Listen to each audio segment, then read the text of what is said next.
Gold, trusted gold buyers. మీరు తాకట్టు పెట్టిన బంగారాన్ని విడిపించి ఈ రోజు ఉన్న మార్కెట్ ధరకు కొనబడను.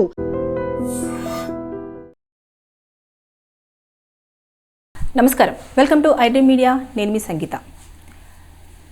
విజయ్, తమిళ్ హీరో విజయ్, అదేవిధంగా తన భార్య సంగీత రీసెంట్గా ఫ్యామిలీ కోర్టులో విడాకుల కోసం అని చెప్పేసి దాఖలు చేసుకోవడం జరిగింది. వీరిద్దరికి కూడా వివాహం 1999లో జరిగింది. దాదాపు 26 నుంచి 27 సంవత్సరాలు కూడా వీరు అన్యోన్యంగానే భార్యాభర్తల సంబంధాన్ని కొనసాగించారు. కాకపోతే ఎవరైతే విజయ్ భార్య ఉన్నారో, తమిళ యాక్టర్ విజయ్ భార్య, తను ఫ్యామిలీ కోర్టులో చెప్పిన మాటలు ఏంటంటేను, నా భర్తకి ఇల్లీగల్ అఫైర్ ఉంది, అక్రమ సంబంధం ఉంది, అదేవిధంగా నేను మానసిక ఒత్తిడికి గురవుతున్నాను, అదేవిధంగా మా ఇద్దరి మధ్యలో కూడా విభేదాలు అనేవి చాలా ఎక్కువ స్థాయిలో రావడం జరిగింది, మేమిద్దరం కలిసి ఉండలేకపోతున్నాము, చాలా మోసం చేస్తున్నాడు, అబద్ధాలు చెప్తున్నాడు అనే కారణాలతోటి ఆవిడ ఆ విడాకుల దాంట్లో మెన్షన్ చేయడం అనేది జరిగింది. అయితే ఇక్కడ మనం చూసేసుకుంటే మన ఇండియాలో ఈ ఇల్లీగల్ అఫైర్ అనేది లీగల్గా కరెక్టే, అంటే అది ఉంది.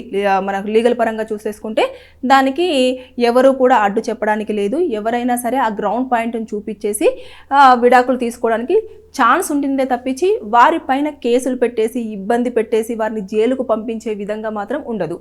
ఇది అక్రమ సంబంధం అనేది మన ఇండియాలో లీగల్గా చేసి కోర్టులు ఎప్పుడో మనకు తీర్పులు అనేవి వెలువడించడం జరిగింది. కాబట్టి ఇక్కడ చూసేసుకుంటే అతను ఎంత పెద్ద యాక్టర్ అయినా, అంటే చాలా సినిమాలలో యాక్ట్ చేశారు, తర్వాత నెక్స్ట్ అతను తనకంటూ ఒక గుర్తింపును తెచ్చుకున్నాడు, అదేవిధంగా ఒక పార్టీని కూడా స్థాపించారు, ఆ పార్టీలో కూడా చాలా యాక్టివ్గా ఉండడం జరిగింది. అయితే ఇక్కడ ఏం జరుగుతుంది అని అంటే, ఎవరైతే తమిళ్ యాక్టర్ విజయ్ వల్ల మిస్సెస్ ఉన్నారో సంగీత, ఆవిడ మాత్రం ఎక్కడా కూడా నా భర్తకి పలానా హీరోయిన్తో సంబంధం ఉంది అన్న విషయాన్ని ఎక్కడ కూడా మెన్షన్ చేయలేదు. కానీ ఎవరైతే సోషల్ మీడియాలో ఉన్న వాళ్ళు వారి యొక్క ఫొటోస్ కానివ్వండి, అదేవిధంగా వారు వెళ్ళిన ఫంక్షన్స్ కానివ్వండి, వాటిని బేస్ చేసుకొని మాట్లాడడం అనేది, ఎవరైతే ఆపోజిట్ పర్సన్ పైన ఆరోపణలు వస్తున్నాయో ఆవిడ గనక ఇన్వాల్వ్ అయి నా పరువు పోతుంది, నేను సొసైటీలో నాకంటూ ఒక ఇమేజ్ ఉంది, నాకు కొంతమంది అభిమానులు ఉన్నారని చెప్పేసి ఆ హీరోయిన్, అది పేరు కూడా మీ అందరికీ తెలిసిందే, త్రిషా కృష్ణన్, హీరోయిన్ త్రిషా కృష్ణన్, ఆవిడ గనుక డిఫమేషన్ కేసు వేసింది అని అంటే వారు ఖచ్చితంగా నష్టపరిహారం ఆవిడకి చెల్లించాల్సి ఉంటుంది.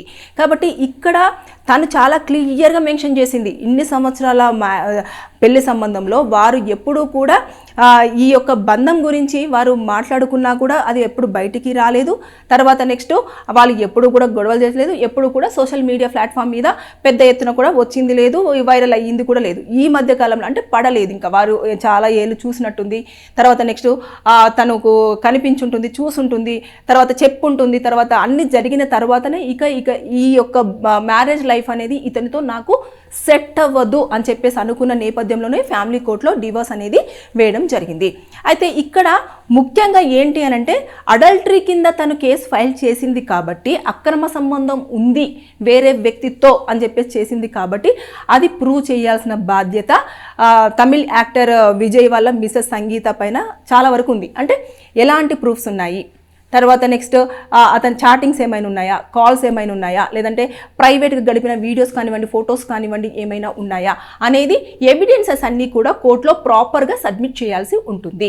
అప్పుడు దాంతోపాటు ఈ విషయం పైన ఇద్దరు కూడా ఇటు తమిళ యాక్టర్ విజయ్ కానివ్వండి, అదేవిధంగా తన భార్య సంగీత కానివ్వండి, త్రిష కానివ్వండి, ఎవ్వరూ కూడా దీనిపైన మాట్లాడడం అనేది లేదు. ఈ సోషల్ మీడియా ప్లాట్ఫామ్స్లోనే అనేక రూమర్లు, అదేవిధంగా అనేక అనుమానాలు, అనేక మాటలు అనేవి వినబడుతున్నాయి కదా. అది నిజం కానప్పుడు మాట్లాడిన నేపథ్యంలో అవి కేసుల కింద ఫైల్ అయ్యే ఛాన్సెస్ ఉంటాయి. కాబట్టి మనం మాట్లాడుతున్నప్పుడు మాత్రం జాగ్రత్తలు వహించి మాట్లాడాలని చెప్పేసి నేను ఈ వీడియోలో మీకు చెప్పడం జరుగుతుంది. ఎందుకంటే మన ఇండియాలోని మన కాన్స్టిట్యూషన్లోనే ఈ ఇల్లీగల్ అఫైర్ అనేది లీగలైజ్ చేస్తూ మరి చట్టాలు వెలువడచడం జరిగింది. కాబట్టి వారు ఆ ఒక్క పాయింట్ని, గ్రౌండ్ పాయింట్ని, ఆ వ్యక్తికి తనతో సంబంధం ఉంది అని చెప్పేసి ప్రూవ్ చేసి డివోర్స్ తీసుకోవడమే తప్పించి ఇంకా ఆల్టర్నేటివ్గా ఏమి చేయడానికి కూడా లేదు. అంతే తప్పించి దీన్ని ఏదో పెద్దగా చేసేసి వాళ్ళ మధ్యలో ఏదో జరుగుతుంది, ఏదో అయిపోతుంది అని చెప్పేసి మనం దాన్ని పెద్దగా చూపించాల్సినంత అవసరం అయితే లేదు. ఎందుకంటే ఇక్కడ వాళ్ళు చాలా క్లియర్గా చాలా క్లారిటీగా వెళ్తున్నారు. అంటే ఈ ఇద్దరికి పడట్లేదు, మేమిద్దరం కలిసి ఉండలేము, నా వల్ల అవ్వట్లేదు, నేను ఈ అబద్ధాలు నమ్మలేకపోతున్నాను, ఈ మోసాన్ని తట్టుకోలేకపోతున్నాను, నేను మానసికంగా ఇబ్బంది పడుతున్నాను, అదేవిధంగా అక్కడ అడల్టరీ కూడా ఉంది, వేరే వ్యక్తితో సంబంధంలో ఉన్నాడు అని చెప్పేసి చెప్పడం జరిగింది. కానీ పేరు ఎక్కడ మెన్షన్ చేయలేదు కాబట్టి మనం ఏ పేర్లు పెడితే ఆ పేర్లు పెట్టడానికి లేదు.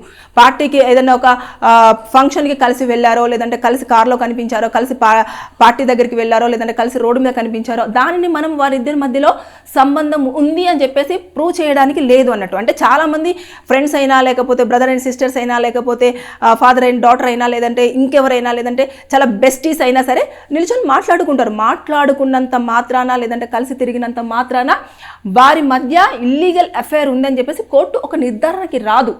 వాళ్ళకి కావాల్సింది ఏంటి అంటే ఎవిడెన్సెస్ మాత్రమే. వారిద్దరి మధ్య నిజంగానే సన్నిహితంగా రిలేషన్షిప్ ఉంది అని ప్రూవ్ చేయగలిగితేనే అప్పుడు వారిద్దరి మధ్యలో నిజంగానే అడల్టరీ ఉంది, అంటే అక్రమ సంబంధం ఉంది, దీనివల్లనే వీరు విడాకులు తీసుకోవడం అనేది జరుగుతుంది అని చెప్పేసి తెలుస్తుంది.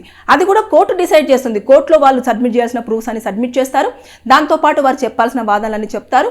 అదేవిధంగా ఇటువైపు నుంచి వాదనలన్నీ విన్న తర్వాత అప్పుడు వాళ్లకు విడాకులు అనేది రావడం జరుగుతుంది. ఇక్కడ అడల్టరీ ఉన్నప్పటికీ కూడా ఇక్కడ తన హౌస్ వైఫ్ కాబట్టి, దాంతోపాటు పిల్లలు కూడా ఉన్నారు కాబట్టి వారి యొక్క పోషణార్థము ఇక్కడ యాక్టర్ విజయ్ గారు కంపల్సరీగా భార్యకు ఎంతో కొంత సెటిల్మెంట్ అనేది చేయాల్సి ఉంటుంది. చేయకుండానైతే కుదరదు. ఎందుకంటే పిల్లలు తనతో ఉంటారా, లేదంటే భార్యతో ఉంటారా అనేది డిసైడ్ చేయాల్సింది కోర్టు కూడా కాదు, పిల్లలు మాత్రమే డిసైడ్ చేసుకుంటారు. ఎందుకంటే వాళ్ళు మేజర్స్ కూడా, అంటే చూస్తుంటే మనకు తెలిసిపోతుంది పిల్లలు కూడా పెద్దవారు అయిపోయారు. అంటే దాదాపుగా వాళ్ళ పెళ్లి జరిగే 27 సంవత్సరాలు అవుతుంది అని అంటే ఒక్కసారి ఇమాజిన్, పిల్లలు మేజర్స్ అయిపోయారు కాబట్టి వారి ఇష్టానుసారంగా వారు ఎక్కడైనా అటు ఫాదర్ దగ్గర ఇటు మదర్ దగ్గర ఎవరి దగ్గర జీవించాలి అనేది డిసైడ్ చేసుకోవాల్సిన రైట్స్ వాళ్ళకే ఉంటాయి. దాంతోపాటు వారు పెళ్ళి అయ్యేంత వరకు కూడా, వారు ఒక లైఫ్లో సెటిల్ అయ్యేంత వరకు కూడా వాళ్ళ రెస్పాన్సిబిలిటీ అనేది ఫాదర్ మీద డిపెండ్ అయి ఉంటుంది. కాబట్టి అతను ఈ యొక్క కుటుంబంకు సంబంధించిన దానిపైన సెటిల్మెంట్ అనేది చేయాల్సిన పరిస్థితి ఖచ్చితంగా ఉంటుంది. ఏదేమైనా సరే కానీ ఈ మధ్య కాలంలో ఎక్కువగా సోషల్ మీడియాలో ఈ వార్త అనేది చాలా వరకు రన్ అవుతుంది. కాబట్టి దీంట్లో డౌట్ ఏమీ లేదు.